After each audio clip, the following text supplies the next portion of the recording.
qu'on peut faire avec des termes semblables.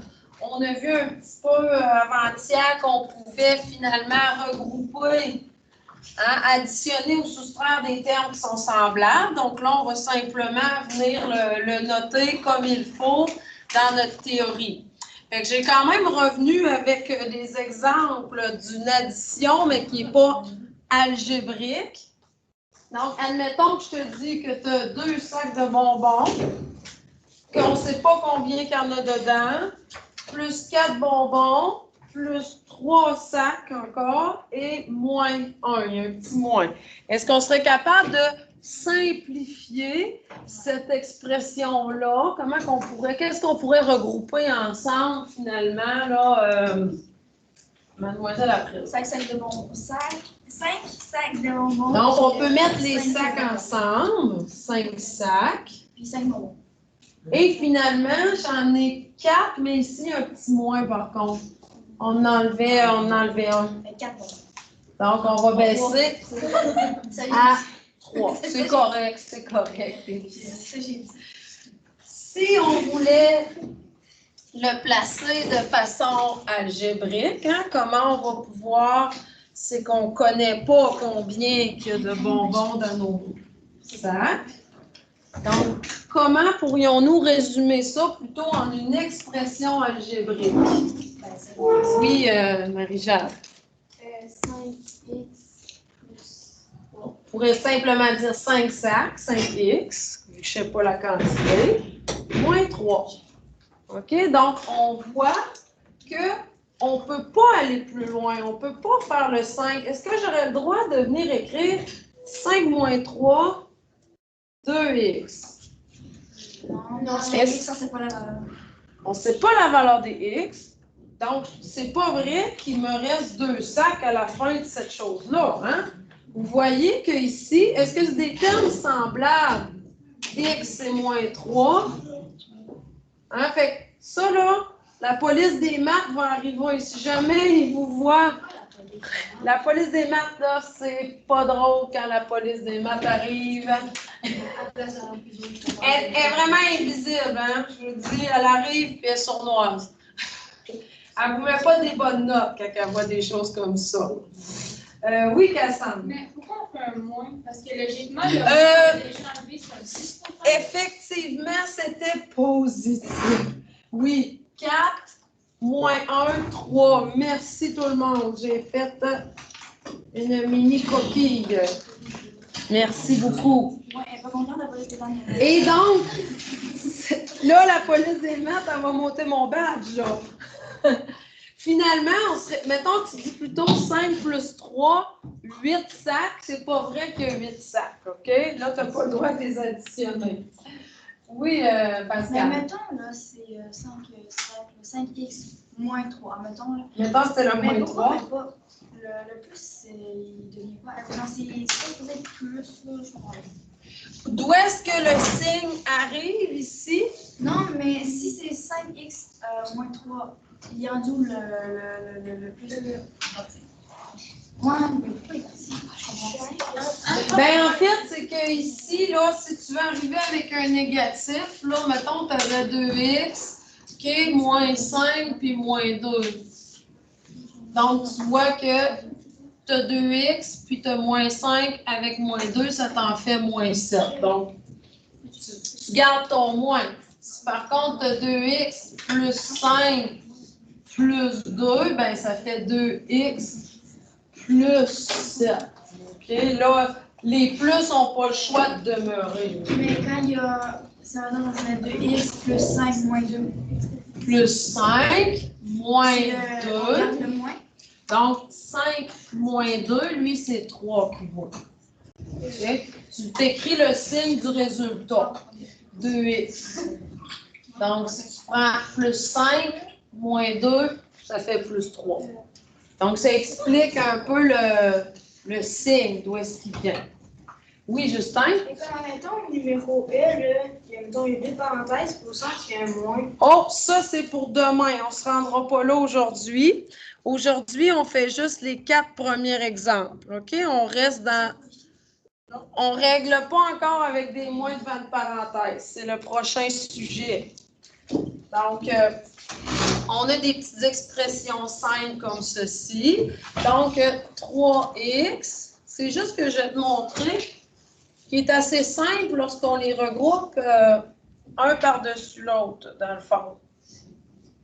On voit bien que c'est des termes semblables et que j'ai le droit de les additionner. Okay? Donc, ça, c'est vraiment un peu comme au primaire, là, on faisait nos additions un par-dessus l'autre parce que c'est des termes semblables. Ici, celui-là, si on poursuit, quels seraient nos termes semblables si je vous écris le 8 à x? Avec quel autre terme on pourrait le regrouper, Justine? Avec, et on prend le moins, OK? Moins 14. Et c'est pas grave si les lettres sont inversées. Hein? On peut les mettre ensemble. Donc, ces deux-là, je les ai placés. Je pourrais venir donner leurs résultats ensemble. 8 moins 14, ici, hein, on va avoir un moins 6. On demeure dans le négatif. À x ou xa, tu peux le placer du bord que tu veux. Oui. Mettons, on peut utiliser n'importe quelle variable ou chacun a une valeur. Donc, pour le moment, notre A puis notre X, on ne sait pas ce qu'ils vaut. Donc, plus loin, je vais te donner la valeur qu'on cache en dessous. Je vais l'inventer. Je vais te dire, mettons que A vaut 2, parce que c'est une variable. Elle varie. Hein, la valeur, là, on ne le sait pas. Pour le moment, qu'est-ce qu'elle vaut? Si je poursuis, puis je viens placer mon terme constant, le plus 4, avec qui je peux le regrouper, mon plus 4? Avec le moins 2. Je peux les mettre ensemble. Donc, 4 moins 2, c'est là qu'on voit là, quel signe qu'on va mettre, Pascal. 4 moins 2, ça donne quoi? 2. Puis là, tu n'écris pas juste 2 parce qu'on dirait qu'il est comme pas uni. Là. Ici, on n'a pas le choix de mettre le plus pour que ça fasse une belle expression. Okay. Si on continue avec, il nous reste juste 2 exemples à tester, avec la lettre C. OK? Donc, qu'est-ce qu'on peut regrouper ensemble? Si je commence avec mon 2x, qu'est-ce qu'on va aller mettre en dessous de notre 2x? Oui, Delphine. Le plus 12, hein, peut venir ici. Puis, ce serait peut-être une bonne idée de les barrer quand on les utilise pour ne pas nous oublier. Donc, ici, ça m'en donne combien en tout? 14. X. Et qu'est-ce qui nous reste à placer? Les termes constants, ceux qui n'ont pas de variable. Donc, le plus 3, qui va aller avec le moins 5. Donc, 3 moins 5, ça nous donne un moins 2. Il faut mettre notre négatif. Est-ce que je peux continuer? Faire le 14x moins 2. Non. Je peux-tu? Hein? Parce qu'on ne sait pas ce qui vaut le x. Vaut-tu 1000, ça vaut-tu 1000 en dessous? Ça vaut-tu 1 million? Ça vaut-tu 3? Donc, on ne peut pas les regrouper. OK? Donc, ensuite, on va complexifier un petit peu, ajouter un petit exposant 2 ici. Je veux me faire pratiquer avec un exposant. Qu'est-ce qu'on fait quand notre variable a un exposant? Hein? Ça ne changera pas grand-chose, tu vas voir. Donc, est-ce que les parenthèses sont importantes ici? Non. Il n'y a vraiment pas de valeur numérique devant, puis il n'y a pas de moins. Donc, nos parenthèses ici, c'était juste pour nous faire peur. Ils n'étaient pas pertinentes pour notre simplification. Donc, qu'est-ce que je vais regrouper avec le 3x2? Quel est le terme semblable qui lui correspond? Le 5x2. Puis, est-ce qu'il est positif, le 5x2? Oui, donc on peut mettre plus 5x2. Donc, je peux le barrer vu qu'il a été utilisé. Donc, on les additionne. Et qu'est-ce qui va arriver avec nos variables? Oui, avec ça. Ouais, c'est une question. Je vais pas prendre une ligne exposant. J'ai comme juste modifié l'énoncé de départ. J'aurais dû tout de suite l'écrire, mettons, pour se pratiquer. Parce que tout à l'heure, dans les exercices, tu vas en avoir avec des exposants. Puis j'ai allumé que ce serait bien dans la théorie qu'on a un exemple avec des exposants. Tu n'avais pas à penser à ça, mettons. C'est moi qui ne l'ai pas écrit à l'ordinateur. Oui, Océane? Dans le C, là, le moins après le 2, c'est pas comme après le chiffre. Ici, là, celui-là que ça donnait moins 2, dans le fond, on a pris le 3. Je vais reprendre ma couleur. On a pris le plus 3 qui était ici. Puis le 5, il faut que je prenne le signe qui est devant, le moins. OK? Fait que si tu as 3 $ puis que tu n'enlèves 5, ben tu es dans une dette de 2 $. Non, mais comme. Pas ça. Des calculs, t'as comme, mettons, moins 2, plus. Si on a, exemple, 2 moins 2, c'est ça que tu veux dire? C'est juste quand on a 2 moins côte à côte qu'on peut le transformer en plus. Ici, c'est comme s'il était écrit 3 moins 5, comme ça. Fait que si tu fais 3 moins 5, ça va vraiment te donner ton moins 2. Je ne sais pas si c'est peut-être... je ne vois pas plus. Là, est-ce qu'il y a quelqu'un d'autre qui voit un petit peu ce que Océane s'interroge? Dans le fond, tu ne vois pas pourquoi que le moins apparaît devant. C'est ça. Pourquoi il n'y a pas comme là un autre ici? Des fois, peut-être que t'aimerais-tu que ce soit écrit plus moins, mettons. T'aimerais mieux qu'il y ait 2 signes, ça? Non? Ah. Bon, mais n'hésite pas, là, si pendant les exercices, je retournerai te voir. OK? Donc, Mais moi, c'est ça mon question. c'est le signe devant qui t'embête. Pourquoi il n'y a pas plus ou moins 2? OK? Ben, c'est la même chose. Si tu écris plus moins 2, dans le fond, c'est la même chose que d'écrire un gros moins opérateur. C'est la même affaire.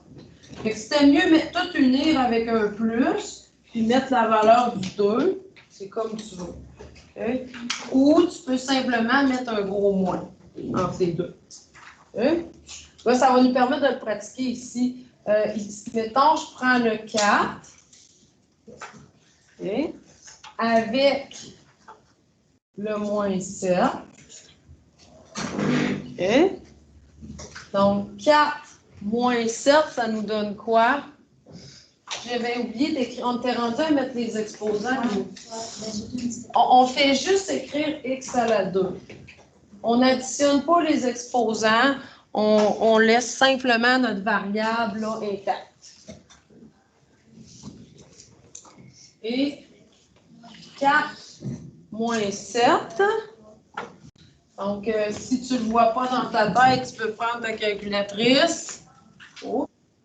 Un petit peu. 4 moins 7. Et on voit que ça donne moins 3. Puis là, peut-être que vous aimez mieux placer un petit plus entre les deux, puis dire que la valeur est moins 7. C'est comme tu veux, là, mais juste un gros moins, c'est suffisant. Oui, Mathilde? Ici, exemple, l'exposant 2, on avait soustrait. Est-ce qu'on aurait laissé On aurait laissé l'exposant 2 pareil. C'est comme le nom de notre variable, c'est son nom de famille. OK? Ici, c'est la famille des x à la 2, donc ça demeure des x à la 2, même si on soustrait ou. Hein? Ça...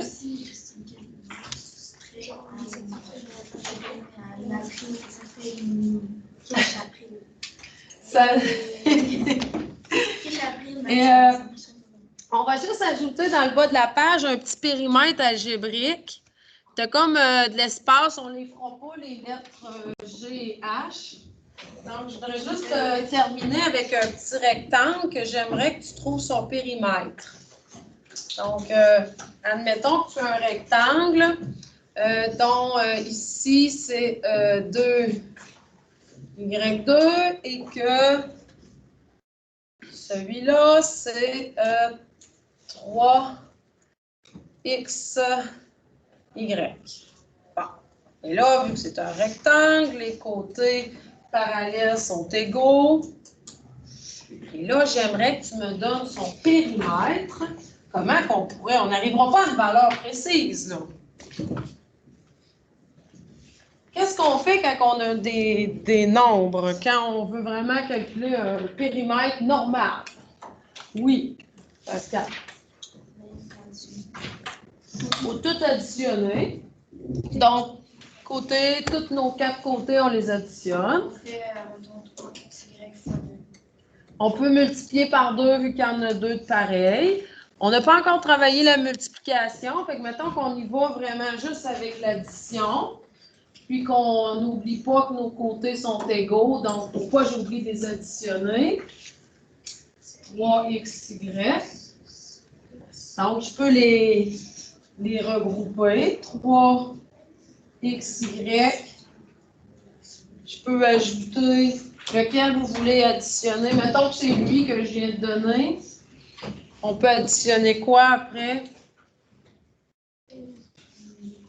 Comme on veut. Hein? On peut tout de suite aller additionner l'autre pareil. Plus 3xy. Puis, donc, toi, puis là, on va le simplifier idéalement. OK? Donc, toi, tu as déjà vu qu'il y en aurait 4. Hein? Plus 2. Hein? Donc, ceux-là, je les ai placés.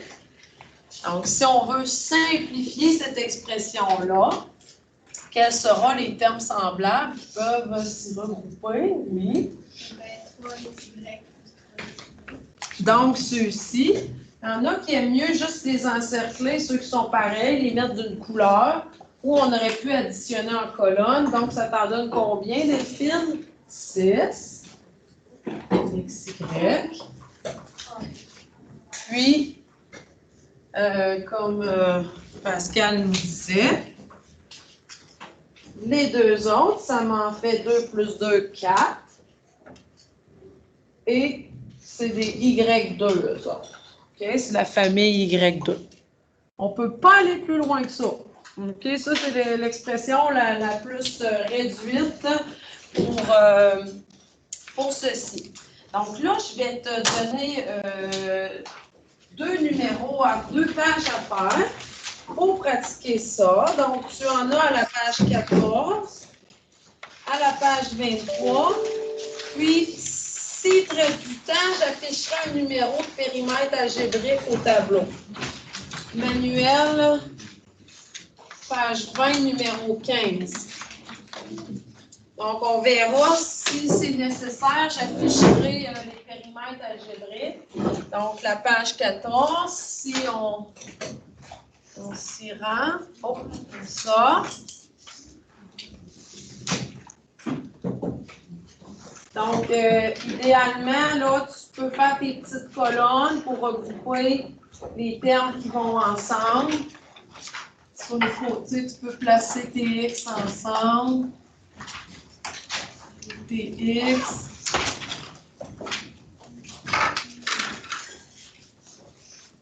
Et ça, tes Y.